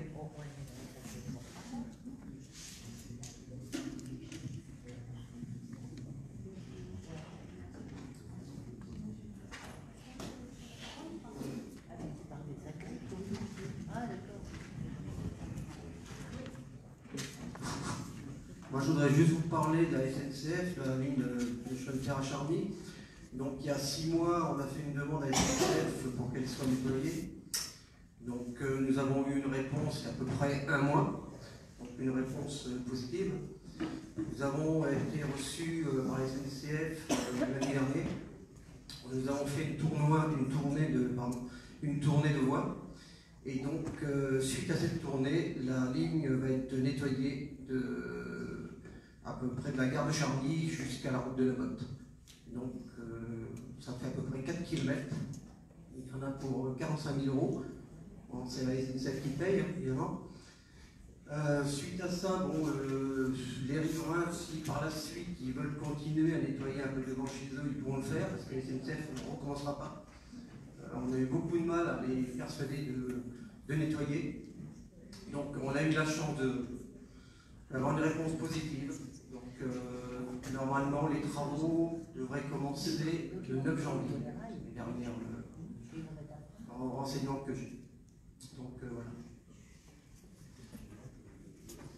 Alors les 4 km, ça part du Vélorail jusqu'à la route de la Motte, en face cuisine. Voilà, ça fait à peu près 4 km. Voilà. J'ai encore une petite chose, moi je voudrais remercier pour les décos dans Charny, donc l'union commerciale, je voudrais remercier le comité des fêtes, le service technique aussi, parce qu'ils ont eu beaucoup de mal, parce qu'avec la nacelle qui est en panne, donc je voudrais les remercier. Donc voilà.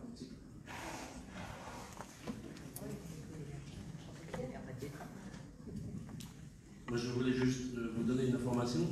Donc, on a passé commande auprès d'une entreprise pour dératisation de la halle, ça devenait de plus en plus critique, et également dératisation des canalisations d'assainissement. Donc, ça a démarré en fait jeudi dernier. Donc, on en verra les effets, j'espère assez rapide.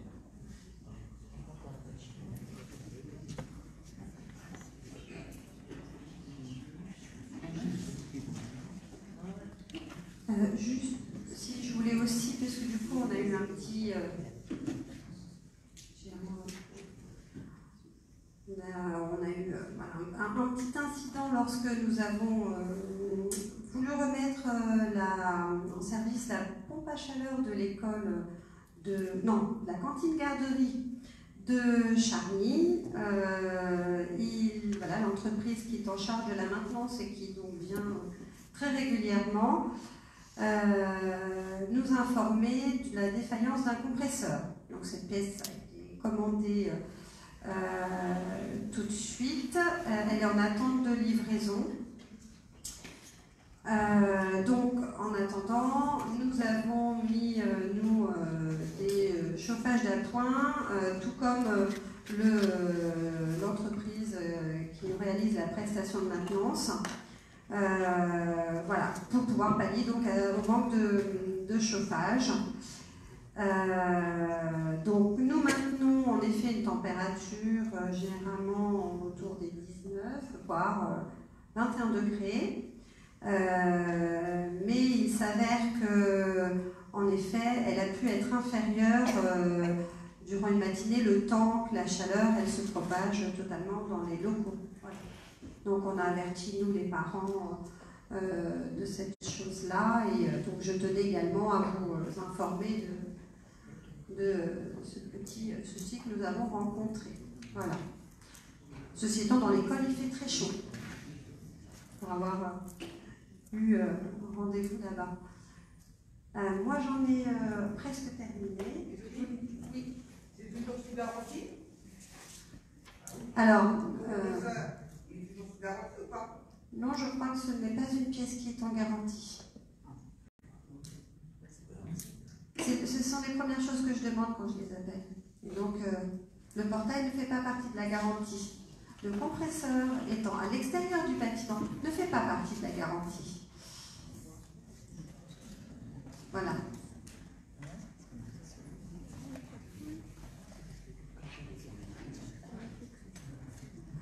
Et on a eu aussi un petit souci de four. Donc c'est pareil. On est. Ah oui, bah alors tant qu'à faire, je m'épanche. Donc on a eu un petit souci de four et nous sommes également dans l'attente de la pièce. Donc actuellement, l'école de Charny doit être livrée en liaison chaude, si je ne m'abuse, encore. Normalement, on devrait, l'intervention doit être mercredi, la semaine prochaine. Ah, sur confirmation. Hein. Je ne sais pas si on a eu la confirmation, mais normalement, voilà. Donc la semaine prochaine, ça devrait être ça. Ça devrait être réglé. Voilà. Mais nous sommes derrière. Voilà. Arnaud, tu voulais prendre la parole? Toute petite chose concernant à nouveau le réseau de chaleur. Il est évident qu'il y a une question principale à résoudre, qui est l'endroit où on peut construire installer les chaudières, et construire le stockage. Il y a un endroit qui est derrière l'EHPAD, qui appartient au département. Nous sommes bien entendu rapprochés du département, qui nous a fait une proposition double proposition. Nous avons choisi celle-là, qui est de passer une délibération de principe de mise à disposition du terrain, d'une partie du terrain, nous permettant de construire les chaudières, de les installer, ainsi que le stockage. Puisqu'il fallait absolument avoir quelque chose qui soit central et qui soit accessible pour les camions qui viendraient livrer les briquettes, etc. Voilà. Donc dans un prochain conseil départemental, peut-être pas suite janvier, mais sans doute le suivant, la délibération de mise à disposition de principe sera passée, nous permettant, nous, d'avancer du coup sur le travail, sur les études, sur ce réseau de chaleur. Je sens que Lucie a une question. Oui, c'est vrai exactement, elle n'est pas c'est un terrain du département. C'est le terrain, oui, du département, la DDE, le dépôt qui est à l'arrière de la chemin du Vernois, à l'arrière de l'EHPAD. En 2016, ce terrain n'était pas inondé? Si, on est dans une zone, on est déjà dans une zone inondable. Oui. Et on va construire dans une zone inondable? Oui. Ah bah sinon, alors je demande déjà aux maisons actuelles, je vais les démolir. L'école aussi. L'EHPAD aussi d'ailleurs.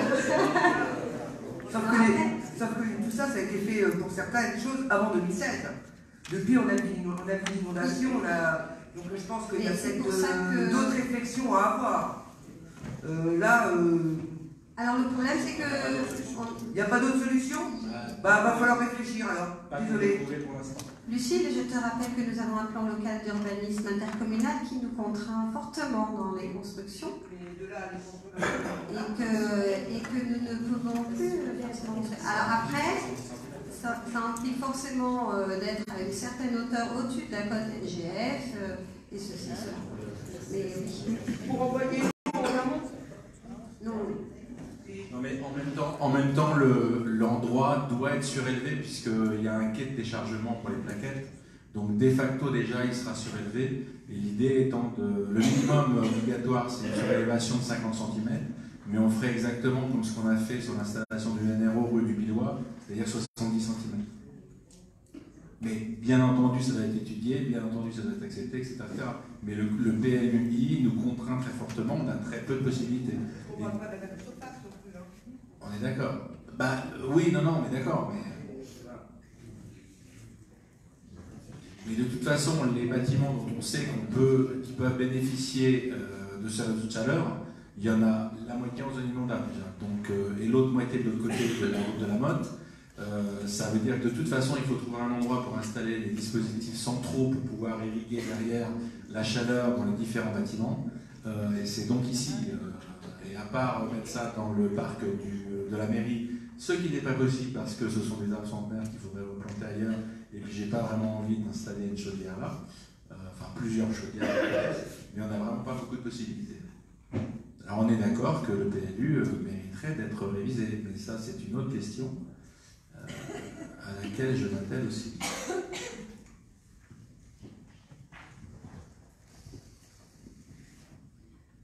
Est-ce que vous aviez des interventions avant que je ne clôture?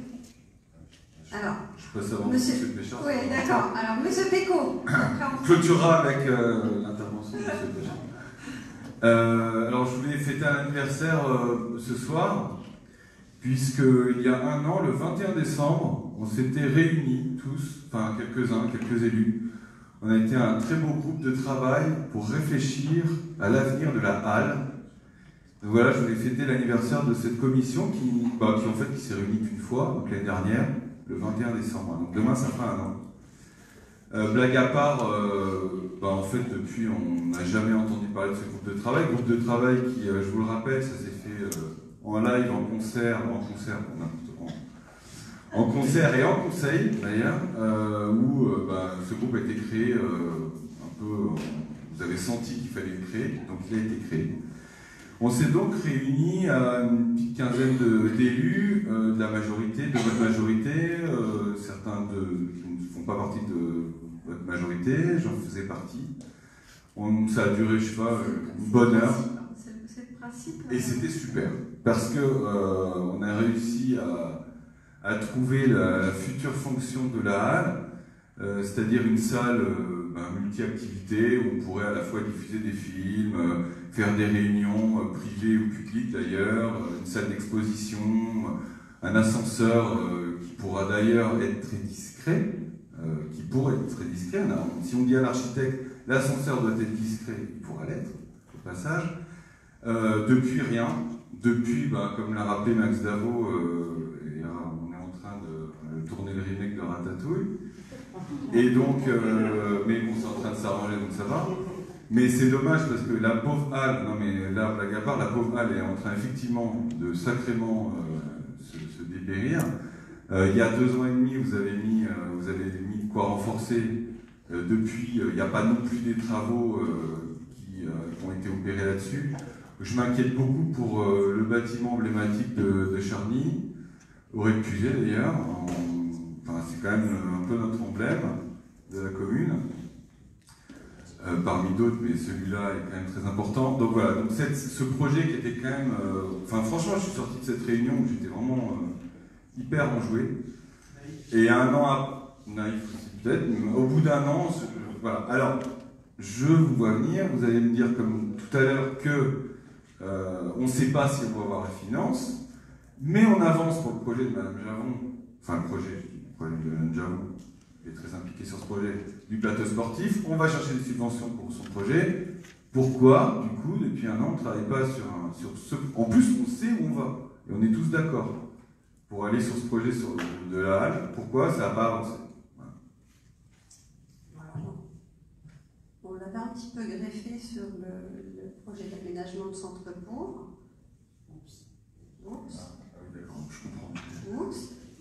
Sur certains retours que j'ai eus, ce qui m'a un petit peu refroidi, c'est que voilà, j'ai eu des retours sur le fait qu'il fallait rafistoler et la laisser comme ça sans usage.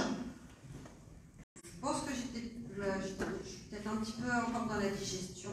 Mais des retours de qui? De certains habitants et de personnes membres du groupe de travail qui sont autour. Alors, des habitants, les habitants, ils ont élu d'autres habitants pour faire avancer des projets. Donc, si 15 élus sont d'accord sur un projet, quoi qu'il arrive, on peut avancer, puisqu'on était tous d'accord. S'il y a un habitant ou deux qui vous disent moi je suis pas d'accord, je ne veux pas qu'on touche à cette halle, du coup on fera jamais rien. Il faut bien qu'on avance sur quelque chose quand même. Non, on est d'accord. Donc je pense que j'étais en effet un peu dans la digestion et que on va se relancer sur ce projet-là. Et puis il y a aussi peut-être le quotidien qui fait que voilà, j'ai pas repoussé le dossier. Mais moi j'ai envie de l'avoir dit, moi c'était pas ah oui. Donc on peut compter sur une deuxième réunion en 2023 peut-être. On va se dire rendez-vous en 2023. Donnons-nous rendez-vous. Merci. Bon.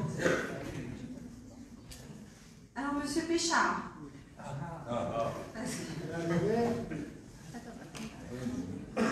Et entre les mains, le premier bulletin que Charny aurait diffusé, magazine, dont vous êtes la rédactrice en chef. et je découvre qu'à la page maison de santé, je figure bien sûr en dehors de la maison de santé puisque j'ai été éjecté, mais je suis le seul parmi tous les représentants personnels de santé à ne pas avoir mon numéro de téléphone de marqué. Je voudrais en savoir quelles sont les raisons et pourquoi une telle discrimination. Vous êtes la rédactrice en chef.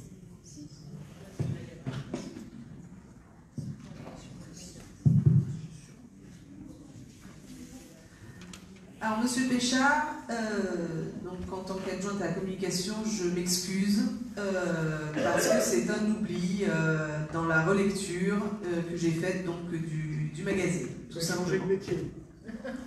Promis. Par voleur, les gens me connaissent quand même. Et c'est inadmissible. Quand on a un médecin qui ça fait 38 ans qu'il est sur place, on oublie de mettre son numéro de téléphone. Vous êtes impardonnable, madame, et je ne vous pardonne pas. Je suis d'accord avec vous et malgré tout, je m'excuse.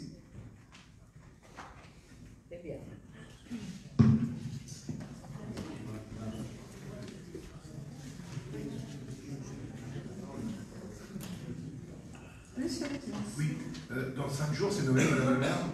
Et Excusez-moi, j'ai pas... dans 5 jours, c'est Noël. Oui. Vous êtes au courant? Oui.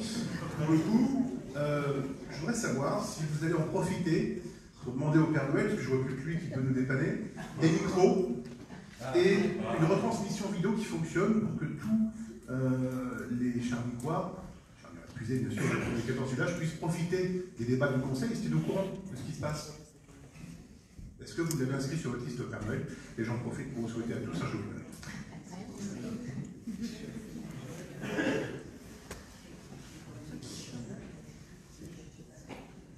Je vais l'inscrire. Non, on l'a, mais je rappelle quand même qu'il y a encore un tas de choses. Ça va des micros aux caméras de surveillance.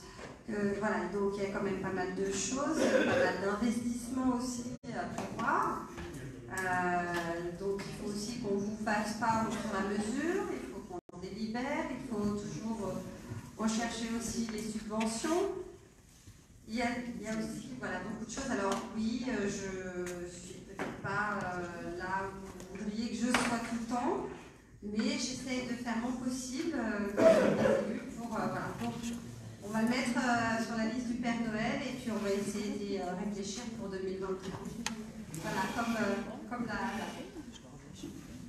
Moi j'en ai peut-être une dernière question simplement. J'ai remarqué que les voiries ont été balayées suite aux enduits, une certaine portion, mais sauf que ça n'a pas été aspiré, c'était mis sur les bas-côtés. Est-ce normal?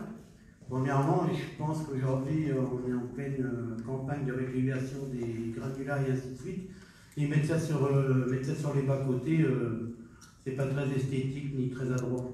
Alors je ne sais pas si c'était dans le marché avec aspiration au sang. Première question. Et deuxième question, est-ce que les fossés ont été réalisés? Ils avaient été promis pour novembre. Alors, pour les...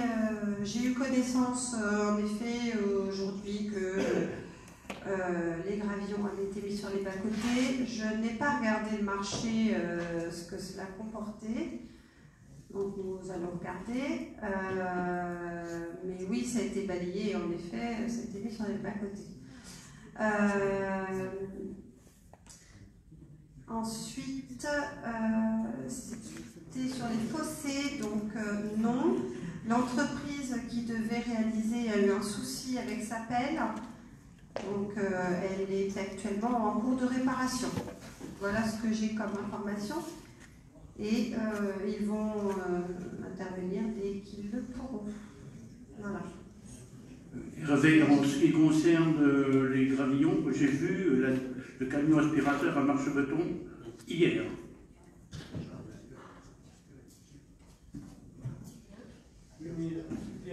La même chance, parce que la route qui va de la route de Chambeul à l'entrée des quartiers, c'était mis sur les bas-côtés, ça a même rebouché les fossés. Mais bon, c'est pas grave, travailler, vous pouvez travailler, créer du travail.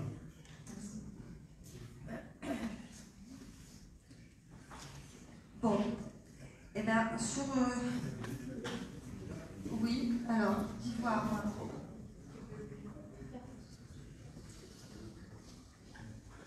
Merci Elodie. Est-ce que je peux prendre la parole pour revenir un peu sur l'attribution de compensation qui a été votée le mois dernier, où je pense qu'il est bon de redonner quelques explications. Alors déjà, l'attribution de compensation, ce n'est pas de l'argent que la communauté de communes verse à la commune pour que la commune exerce des compétences qui sont transférées, puisque c'est plutôt l'inverse. Hein, si la communauté de communes qui exerce des compétences, c'est à elle qu'on donne de l'argent. Pour le compte de la commune. Je vais expliquer après le principe. Après la France Service ne fait pas partie des compétences qui sont transférées à la communauté de communes. La maison France Service est bien une activité qui est exercée pleinement par la commune de Charny-Réclusière avec les agents de la commune, et même quand il y a eu le prêt qui a été transféré à la communauté de communes, il y a 25% du prêt qui est refacturé par la communauté de communes à la commune de Charny-Réclusière. Donc voilà, en gros, hein, je ne rentre pas dans les détails, mais en gros c'est ça. Alors comment ça se passe au niveau de l'attribution de compensation? Quand l'État a mis en place les communautés de communes, je crois que c'est en 1992, il a aussi voté en même temps, si tu veux, comment je peux vous dire, voilà, il a décidé que toutes les taxes professionnelles allaient être versées aux communautés de communes. Mais ça devait se faire dans un souci d'équilibre un peu de fiscalité entre les communes et les communautés de communes. Donc il fallait à un moment donné connaître exactement le coût des compétences qui étaient transférées. Donc ça c'est le travail de la CLEP. Donc nous, quand on a adhéré à la communauté de communes en 2018, il y a eu un travail qui a été fait pour toutes les compétences transférées, donc travail qui a été fait avec les services de la commune de Charny et les services de la communauté de communes, où là on a calculé exactement combien coûtaient ces compétences qui étaient transférées. Et après, l'attribution de compensation, c'est donc la différence entre la totalité des taxes professionnelles qui sont perçues par la communauté de communes, moins le coût des compétences transférées. Et nous, en 2018, la communauté de communes percevait en gros, c'était 1 359 000 € de taxes professionnelles, plus une taxe ménage qui était la TOM, donc la taxe d'enlèvement des ordures ménagères, qui était perçue par Charny, mais qu'on reversait à la communauté de communes. Et après, donc, on faisait le calcul de toutes ces compétences qui avaient été transférées, et la différence entre ça, c'était ce qu'on appelait l'attribution de compensation. C'est pour redonner de la fiscalité aux communes que la communauté de communes reverse cette attribution de compensation. Alors, normalement, les 1 359 000 qui ont été calculés au départ, ça c'est la base du calcul. Donc ça, on n'y revient pas. Aujourd'hui, on part toujours de ce chiffre-là et on soustrait le coût de chaque compétence transférée. Et normalement, l'attribution de compensation, elle n'est pas indexée. Par contre, si le périmètre d'intervention de la compétence transférée varie, on recalcule à la commission, à la CLEP, donc on recalcule le coût de cette compétence pour ajuster toujours au plus juste la perception de ces taxes par la commune et l'intercommunalité. Alors c'est pour ça qu'il y a eu, en 2018, la commune de Charny-Réclusière, on touchait en gros comme attribution de compensation, c'était autour de 450 000 €. Après, il y a eu un gros coup, c'est en 2021, quand là on a retouché la taxe des enlèvements des ordures ménagères, où là on est passé à 1 12 000 €. Et le dernier changement qu'il y a fait, c'est quand on a repris la compétence de la piscine, où là il y a eu 30 000 €, enfin 27 000 et quelques euros de reversés à la commune. Après, il y a eu aussi des calculs de refait sur certaines autres compétences, parce qu'il y a toujours un peu des variations. Mais en gros, c'est comme ça que ça se passe.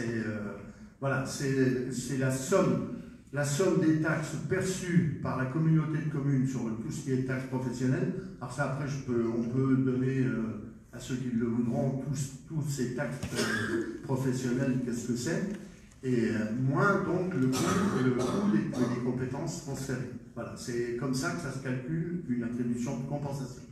Voilà, j'espère que j'étais assez clair, mais en étant assez rapide, parce que c'est quand même assez complexe.